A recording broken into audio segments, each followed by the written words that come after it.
Hello बच्चों, let's see the question. Which of the following figures does not represents uniform motion of a moving object correctly? Here we have given four options. Now to answer this question, first we will discuss here the key concept, and here the key concept is given as uniform motion. Uniform motion का मतलब होता है जब हमारे पास यहाँ पे कोई भी पार्टिकल सेम टाइम इंटरवल में सेम डिस्टेंस को कवर करता है, इसे हम यहाँ पे यूनिफॉर्म मोशन का नाम देते हैं.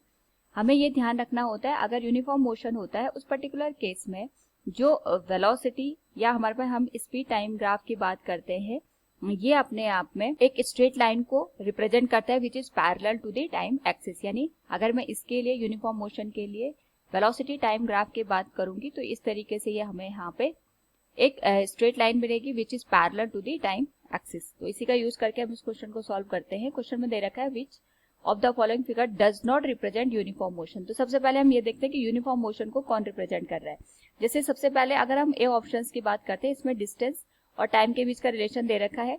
डिस्टेंस को मैं यहाँ पे एक्स से इंडिकेट करती हूँ. इस केस के लिए x is directly proportional to t के हमारे पास, और हम प्रोपोर्शनलिटी का साइन हटाएंगे तो एक कांस्टेंट हम के मान के चलते हैं. ये तो हमारे पास डिस्टेंस हो गया. अगर मैं इस इक्वेशन को डिफरेंशिएट कर दूं तो यहाँ से हमें स्पीड मिल जाएगी. स्पीड का जो वैल्यू होगी that will be given as dx by dt, और यहाँ पे अगर मैं इसको डिफरेंशिएट करती हूँ तो हमारे पास जो वैल्यू निकल के आएगी दैट विल बी कांस्टेंट. तो हम यहाँ पे क्वेश्चन में कह सकते हैं इस पर्टिकुलर केस में हमारे पास जो वैल्यू निकल के आएगी that will be given as dx by dt, और यहाँ से वैल्यू आ जाएगी k के बराबर विच इज कांस्टेंट. अब यहाँ से अगर हम बात करें तो हमारे पास स्पीड कांस्टेंट होगी, यानी सेम टाइम इंटरवल में जो हमारे पास स्पीड है वो हर पॉइंट पे सेम है. तो according to the given option जो हमारे पास ऑप्शन ए है, हम कह सकते हैं ये अपने आप में एक तरीके से यूनिफॉर्म मोशन को रिप्रेजेंट कर रहा है.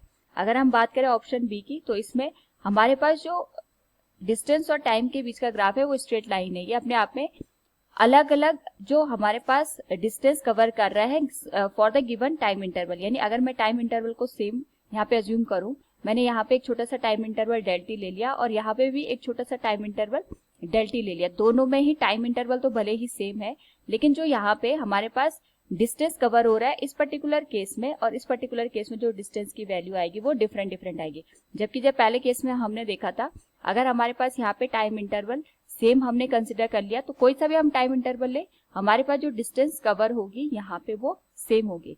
तो हम कह सकते हैं जो बी ऑप्शन है ये अपने आप में एक तरीके से नॉन यूनिफॉर्म मोशन को रिप्रेजेंट कर रहा है, या फिर ये अपने आप में एक यूनिफॉर्म मोशन नहीं है.